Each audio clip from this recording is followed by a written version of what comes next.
Assalamualaikum warahmatullahi wabarakatuh.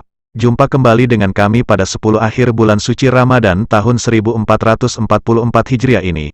Pembahasan kali ini kita akan membagikan seputar mualaf dunia. Bicara mualaf, tentu tidak habis-habisnya, seperti orang yang akan selalu lahir di atas fitrah dan kesucian Islam, dan selalu ada insan pilihan yang telah mendapatkan hidayah kepadanya. Hal ini sebagaimana yang dialami oleh 4 pendeta ternama di 4 negara dunia, yang telah masuk Islam.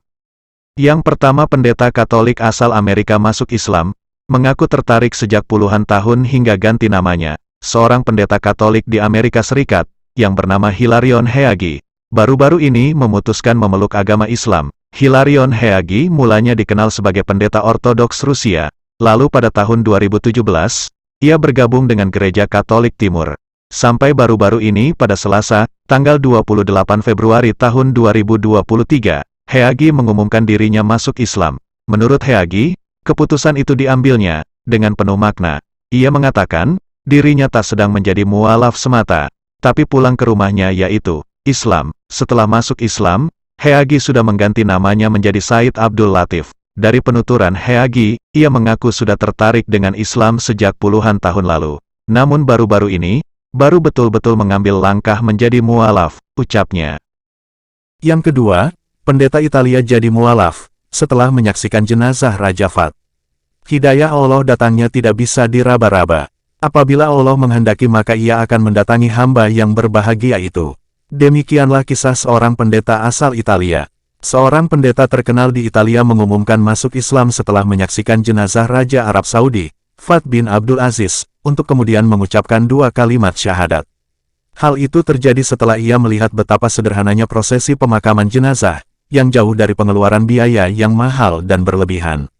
Sang mantan pendeta telah mengikuti secara seksama prosesi pemakaman sang raja yang bersamaan waktunya dengan jenazah yang lain. Ia melihat tidak ada perbedaan sama sekali antara kedua jenazah tersebut. Keduanya sama-sama disalatkan dalam waktu yang bersamaan. Pemandangan ini meninggalkan kesan mendalam tersendiri pada dirinya, sehingga gambaran persamaan di dalam Islam dan betapa sederhananya prosesi pemakaman yang disaksikan oleh seluruh dunia di pekuburan Al-Oud itu, sehingga membuatnya masuk Islam dan merubah kehidupannya.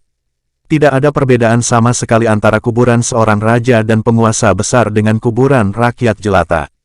Karena itulah, ia langsung mengumumkan masuk Islam. Salah seorang pengamat masalah dakwah Islam mengatakan, kisah masuk Islamnya sang pendeta tersebut, setelah sekian lama perjalanan yang ditempuh, yang mengingatkan pada upaya besar, yang telah dikerahkan di dalam mengenalkan Islam kepada sebagian orang-orang Barat. Ada seorang dai yang terus berusaha sepanjang 15 tahun untuk berdiskusi dengan pendeta ini, dan mengajaknya masuk Islam. Tetapi usaha itu tidak membuahkan hasil hingga, ia sendiri menyaksikan prosesi pemakaman Raja Fat, yang merupakan pemimpin yang dikagumi dan brilian. Baru setelah itu, sang pendeta masuk Islam. Sang muslim baru yang mengumumkan keislamannya itu, pada hari prosesi pemakaman jenazah, ia pernah berkata kepada Dr. Al-Malik, buku-buku yang kalian tulis, surat-surat kalian serta diskusi dan debat yang kalian gelar tidak bisa mengguncangkanku, seperti pemandangan yang aku lihat pada pemakaman jenazah Raja Fat, yang demikian sederhana dan penuh toleransi ini. Ia menambahkan, pemandangan para hari Selasa itu akan membekas pada jiwa banyak orang, yang mengikuti prosesi itu dari awal seperti saya ini. Ungkapnya, ia meminta agar kaum muslimin antusias untuk menyebarkan lebih banyak lagi gambaran toleransi Islam, dan keadilannya agar dapat membekas pada jiwa orang lain. Ia menegaskan, dirinya telah berjanji, akan mengerahkan segenap daya dan upaya dari sisa usianya yang 62 tahun ini, untuk menyebarkan gambaran Islam yang begitu ideal.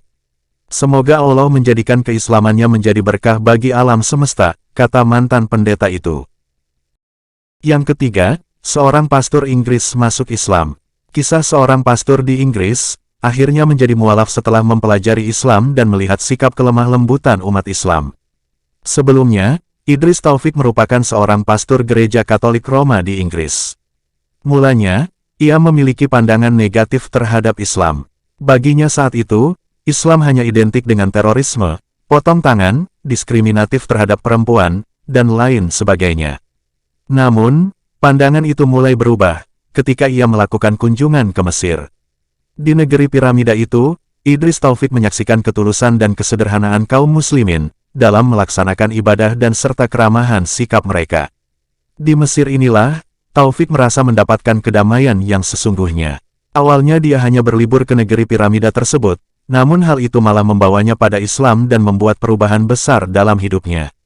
Saya menyaksikan mereka tenang, lembut, dan tertib dalam beribadah.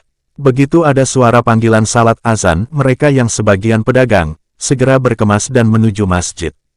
Indah sekali saya melihatnya, terangnya. Dari sinilah, pandangan Taufik berubah tentang Islam. Dia pun mempelajari Al-Quran. Salah satu pelajaran yang didapatkannya keterangan dalam Al-Quran yakni, sesungguhnya kamu dapati orang-orang yang paling keras permusuhannya terhadap orang beriman adalah orang Yahudi dan musyrik. Dan sesungguhnya kamu dapati yang paling dekat persahabatannya dengan orang beriman adalah orang yang berkata, sesungguhnya kami ini orang Nasrani. Yang demikian itu disebabkan di antara mereka itu terdapat pendeta-pendeta dan rahib-rahib, juga karena sungguhnya mereka tidak menyombongkan diri. Surat Al-Maidah ayat 82. Ayat ini membuatnya berpikir keras. Baginya, Islam sangat baik, toleran. Justru, pihak lain yang memusuhinya. Hal inilah yang membuatnya memutuskan menjadi mualaf. Sepulang dari Mesir, Taufik masih menjadi penganut agama Katolik. Bahkan, ketika dia aktif mengajarkan pelajaran agama kepada para siswa di sebuah sekolah umum di Inggris, ia diminta mengajarkan pendidikan studi agama Kristen, Islam, Yudaisme, Buddha, dan lain-lain. Ketika Taufik mempelajari Islam, karena tuntutannya sebagai pengajar pendidikan studi agama, dia mulai mempelajari Al-Quran. Ia membaca ayat-ayat Al-Quran beserta terjemahannya. Ketika Dai membaca ayat 83 surah Al-Maidah, dia pun tertegun. Dan apabila mereka mendengarkan apa yang diturunkan kepada Rasul Muhammad, kamu lihat mata mereka mencucurkan air mata disebabkan kebenaran Al-Quran. Surat Al-Maidah ayat 83. Secara tiba-tiba, kata Taufik, ia pun merasakan apa yang disampaikan Al-Quran. Ia menangis. Namun, hal itu ia sembunyikan dari pandangan para siswanya. Ia merasa ada sesuatu di balik ayat tersebut. Dia berkunjung ke masjid terbesar di London. Di sana berbicara dengan Yusuf Islam tentang Islam. Ia pun kemudian memberanikan diri bertanya pada Yusuf Islam, apa yang akan kamu lakukan bila menjadi Muslim?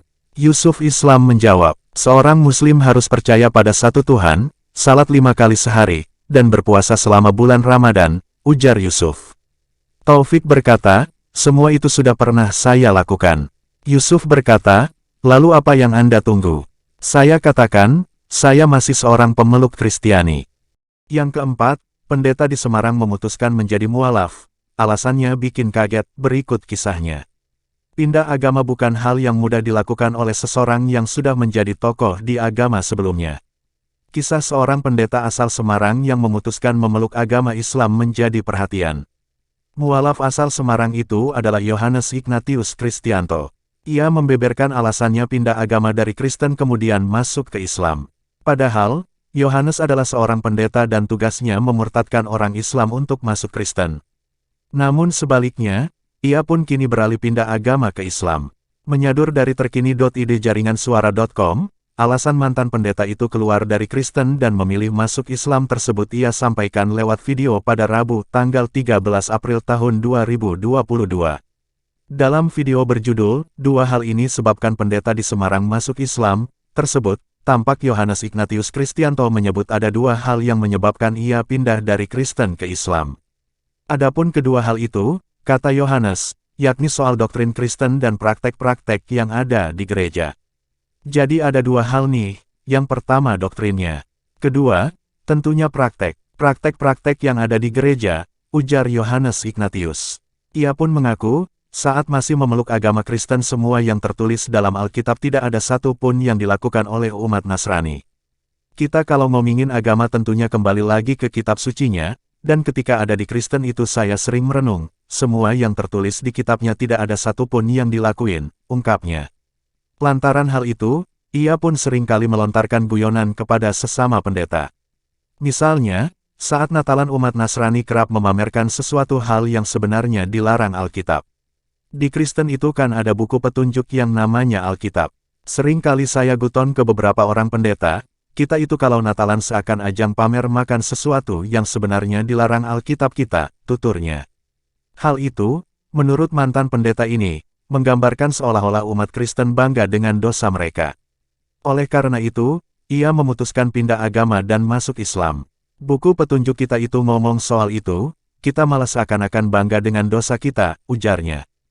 Demikianlah yang dapat kami sampaikan, semoga bermanfaat hendaknya. Jangan lupa subscribe, like, share dan komen di Dunia Mualaf. Wassalamualaikum warahmatullahi wabarakatuh.